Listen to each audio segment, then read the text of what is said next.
Hello everyone and welcome to the penultimate round of the 2021 Candidates Tournament in Yekaterinburg, Russia. It's Nepomniachtchi versus Maxime, Vachier, Lagrave, and as you probably remember from the previous video of the candidates, these are the standings after round 12. So Nepo is leading with 8 points and Anish is following with 7.5, which means if Nepo wins this one, he's going to be on 9 points, then Anish would have to win to be on 8.5 points, and then he would have like amazing chances in the final round to win this. But if he wins and Giri does not win, then it is all over. Then Nepo is the challenger of Magnus Carlsen in the next World Chess Championship match. So without further ado, let's check it out, as it is quite the game. So here Nepo with the white pieces opens with knight to f3. We have knight to f6, c4, and the b6 now. The English opening, but going for kind of a Queen's Indian setup. We have g3, bishop to b7, and the bishop to g2. And now g6. Maxime will now fianchetto the dark square bishop as well. And he's trying some sort of an offbeat opening idea. Maybe well, not exchange anything too quickly in the opening. And, you know, the longer the game goes on, maybe he can create some chances to grab a full point here. Because Maxime here, I don't know if you guys were paying attention to that, but Maxime is currently in 3rd place, and if he wins both of his next games, he's also a contender for the World Chess Championship match. So here we have g6, like we said, d4, and now bishop to g7, fianchettoing the dark square bishop as well. And now castles is the most often move that is played here, but here we have just d5, grabbing more space in the center, preventing black from executing d5, and now knight to a6. Very interesting here would be a b5. It's kind of wasting a tempo because you already played b6, but it is very interesting. You're just trying to weaken the d5 pawn, trying to claim that, okay, with d5 now you've overextended, I'm just going to undermine your pawn chain, and then we might see something like queen b3 going after the pawn, and then c6. If knight to c3, we can just trade here, captures, and we have this position where it's better for white, but I guess it's always better for white if you play such an opening with black. But that's kind of the idea. Try and suffer for, you know, a small part of the opening segment, and then, you know, look for chances later on. But okay, after d5 we have knight to a6 by Maxime, not going for anything too crazy. Knight to c3, and now knight to c5. Now this is an excellent square for the knight, and you can't really kick it away right away. b4, although very interesting, you would simply, this would be met with knight f to e4, and then there's a double attack on the knight. Here if you move the knight, then the rook falls, so b4 for the moment not possible. So here just castles. We have castles by Maxime, and the queen to c2 now, nicely developing. We have a5, and now there are a few games in the database, or rather I think there's just one where e4 was played, but here we have rook to d1, and it is now as of move 10 that we have a completely new game. So let's see how Maxime deals with this. He shifts the knight back, knight to e8, and now of course he will have to start advancing those pawns in the center at some point, d6, e5, f5, and so on, if he wants to create some chances. So here bishop to f4, controlling the e5 square, and now knight to d6. And this is now a beautiful piece here. At some point white can grab it to create some chances here, maybe to double up black's pawn structure, but obviously if Maxime is playing this without spending pretty much any time, you know, he came prepared with this. So here b3, and the situation on the clock is Nepo some hour and 25 minutes, whereas Maxime is a bit lower, I think an hour and 15 or 17 minutes. Here we have rook to e8, again ready to strike in the center with e5, but now bishop to e5. Another idea is maybe just knight to d4, which kind of prevents e5, because if you go e5 now, then d captures on e6 en passant, d captures, and now knight d to b5, and it's a very fun position. There's a triple attack on this knight here, and if you defend it, or you could just trade first, captures, and then defend the knight c to b7, you get this position. And then, for example, you trade once, captures, and rook a to c1, and white has very nice development and, you know, a very harmonious development to the pieces, and should be doing all right. But instead of knight to d4, Nepo prefers bishop to e5. He wants to get the dark square bishops off the board. And now you could capture here and then play e6, but Maxime decides if a capture is to occur, it's best that it occurs on g7. So here e6 right away, and now bishop captures on g7. We have king captures, and now rook a to b1.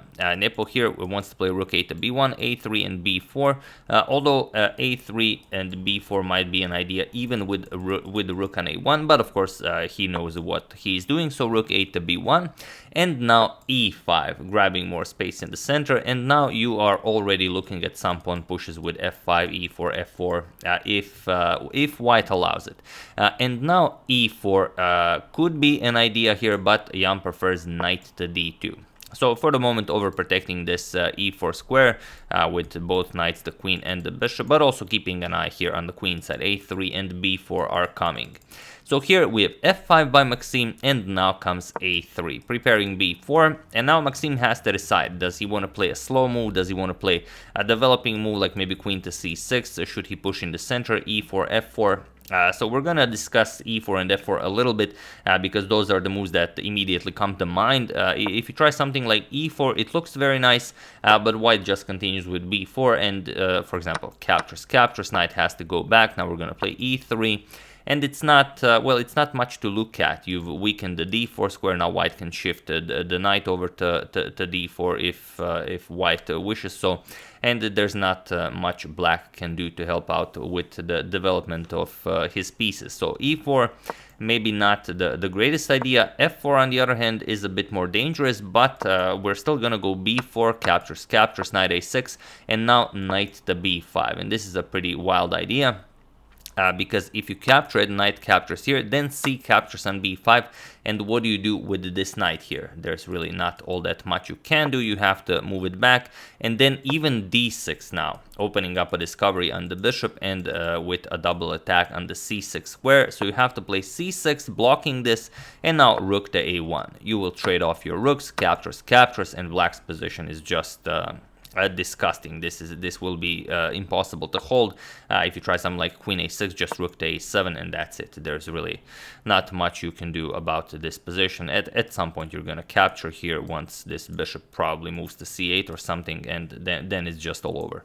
So what you would have to do after knight to b5 is not capture this. Maybe you could go for some sort of an in-between move, f captures on g3, but still h captures on g3, and again, you have to play something, and there really doesn't seem to be a good move here, like knight to f7 or knight to f5 are possible, but it just looks very ugly. So these are the possibilities that could occur. Sorry about that, after e4 or f4. So none of them looking too great. So Maxime just continues development, queen to f6, and now Nepo continues with his pawn pushing on the queen side. We have b4, captures, and now comes knight to a6. And here, it's interesting that Nepo has some 1 hour on the clock, Maxime some 50 minutes on the clock, but the position is very delicate. So feel free to pause the video here, and what would you play in this position? Have at it while I give you a couple of seconds.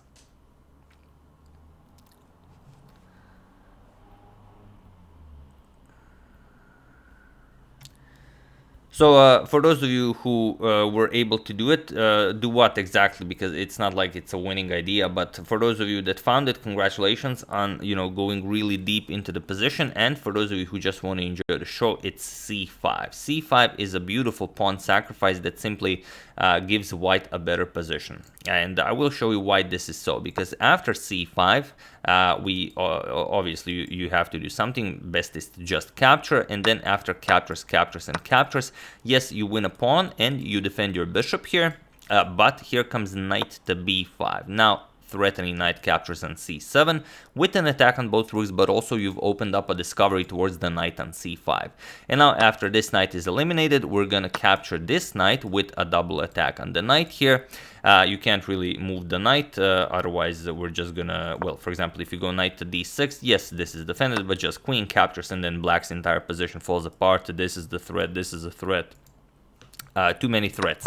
So instead, after this, we have c6, kind of defending everything, but now comes the real idea. D captures on c6, we have D captures on c6, and rook captures on b5. Pawn captures, and now bishop captures on b7.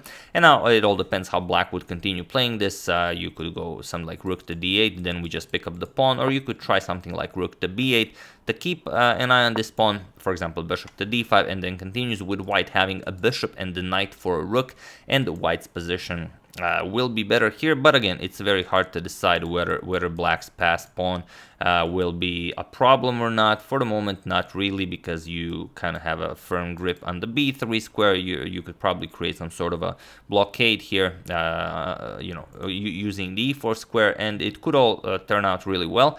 But this was not played in the game. So just you know, wanted to congratulate to everyone who thought of c5. But in the game, e4 was played by Nepo, and now Maxime kind of feels pressured into pushing f4, as this is what he played for.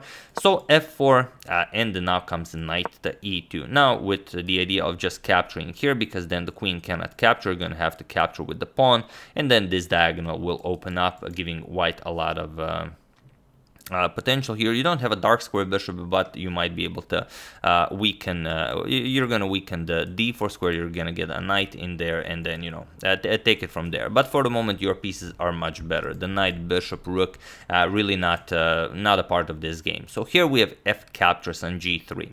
And this is very nice. Another idea is just c5, but, you know, for example, d captures, and then g captures on f4, E captures, and now knight to f3. This is the deadly idea. Point is that you cannot capture on e4. If you capture on e4, then you get this very nasty rook to d7 check. And now if you block this, there's always rook captures on b7, rook captures, and queen captures on e4. Again, giving up the rook for 2 pieces. So what you would have to do probably after this knight to f3 is defend the e5 square, but white will still push e5. And after captures, you're going to play captures, and now again this very nasty rook to d7 check. Rook to e7, you're going to play captures, and then knight captures on f4. So this is one possibility. The material is completely equal, and white's position is a little bit better. His pieces are a bit more active, but it's again very dangerous and very double-edged. But it was definitely in the position. However, here we have f captures on g3 right away. F captures on g3, h captures also a possibility, kind of a maybe a more principled idea, but Nepo decides to go f captures on g3. That might have something to do with maybe rook f8, creating a target on f2 at some point in the future.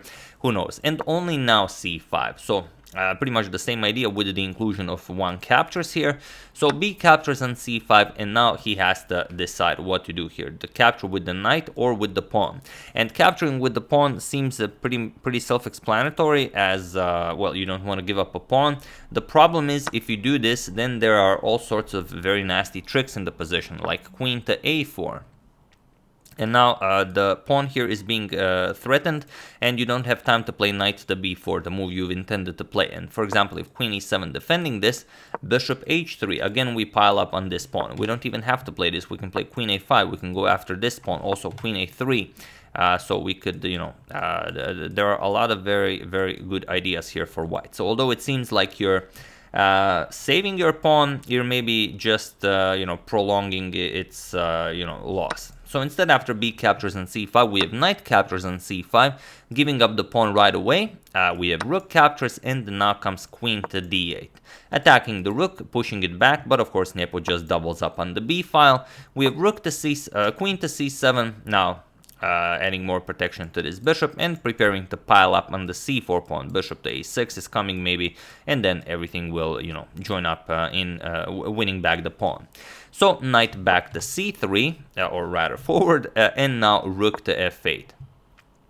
The rook wasn't really doing all that much on the e file, so now you just shift it to the open f file. Maybe you can use it there. We have rook 6 to b2. You wanna get this knight over probably somewhere to b5, and you don't want to do it while the rook is here, because then just queen captures. So you have to move it back. Rook to b4, also an idea, maybe to add additional protection to the c4 pawn. But okay, Nepo goes for rook to b2. We have bishop to a6, and now knight to d1. So the c4 pawn is sufficiently defended, that's not a problem. Rook 8 to b8, and here Nepo just trades everything off. He plays rook captures on b8.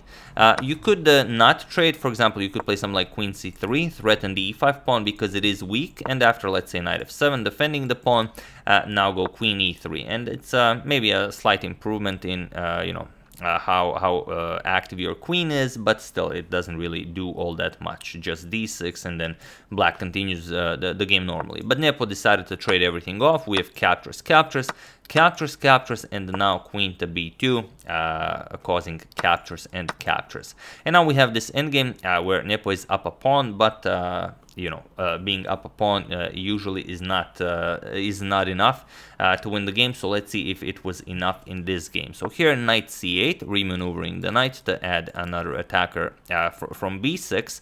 And now comes king to f2. Nepo starts bringing the king into the game. Knight to b6. Also, you at some point want to play d6, but maybe there is time for that. We have bishop to f1, adding another defender here, and only now d6. We have king to e3.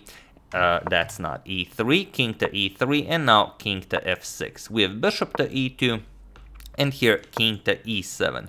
And here, although you are up a pawn, it's very, very hard to make any progress here. So here Nepo not too eager to go crazy because he's still leading the tournament, and he probably saw what was happening in the Anish versus Alexander Grishu game, and he wasn't very impressed by that. So I guess he thought that there was no need of maybe trying to push for anything here. And of course Nepo can assess positions very well, so he most likely knows that he will not be able to convert an extra pawn here. So here knight to b1 with bishop to c8, and now a nice repetition of moves. Knight c3, bishop here, bishop d1, bishop e8, bishop to c2, and bishop to d7. And it was in this move, on move 40, as the players reached time control, that they agreed to a draw.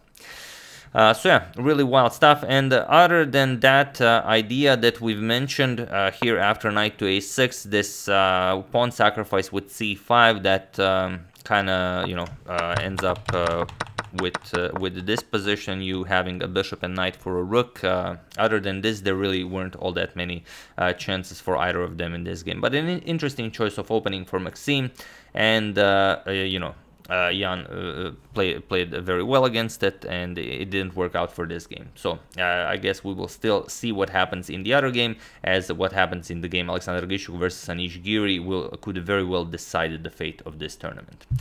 So that's the game. Hope you guys enjoyed it. I would like to thank Matthew Benoit, Brad Wright, Rahul Karanat, Tiberio, and Craig Wall for a contribution to my channel. Thank you a lot. I really appreciate it. As usual, you can check 2 of my previous videos here. What is this?